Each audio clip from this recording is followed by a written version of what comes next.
Hello বন্ধুরা, আদাব ও নমস্কার। স্বাগত জানাচ্ছি আমার রান্নাঘর শ্রাবন্তীর হেসেলে।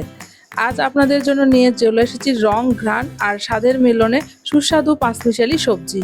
আমি এখানে সবজি হিসেবে নিয়েছি আলু, পটল, ঝিঙে, ডাঁটা ও বরবটি। আপনারা এখানে আপনাদের পছন্দ মতো নিয়ে নেবেন। আর সাথে থাকছে আমাদের দৈনন্দিনের রান্নার মশলাগুলো। প্রথমে চুলায় একটি কড়াই বসিয়ে সামান্য তেল দিয়ে তাতে দিয়ে দিচ্ছি শুকনো মরিচ ও পাঁচফোড়ন। হালকা নাড়াচাড়া করে দিয়ে দিচ্ছি কিছুটা পেঁয়াজ কুচি। ভাজতে ভাজতে পেঁয়াজের রং বাদামি হয়ে আসলে এবার দিয়ে দিচ্ছি কেটে ধুয়ে পরিষ্কার করে রাখা সবজিগুলো। সবজিগুলোকে একটু নাড়াচাড়া করে দিয়ে দিচ্ছি 1 চামচ করে লবণ, হলুদ, মরিচ গুঁড়া, 1 চামচ করে আদা, জিরা ও ধনিয়া বাটা।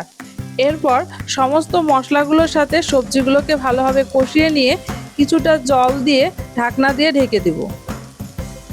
10 মিনিট পরে ঢাকনা তুলে 1 চামচ করে চিনি ও 1 চামচ গরম মশলার গুঁড়ো দিয়ে ভালোভাবে মিশিয়ে নিয়ে গরম গরম পরিবেশন করব। দেখলেন বন্ধুরা, কত সহজেই তৈরি হয়ে গেল আমাদের পাঁচমিশালি সবজি। রেসিপিটা যদি ভালো লেগে থাকে তবে প্লিজ আমার চ্যানেলটি সাবস্ক্রাইব করে লাইক, কমেন্ট ও শেয়ার দিয়ে পাশে থাকবেন।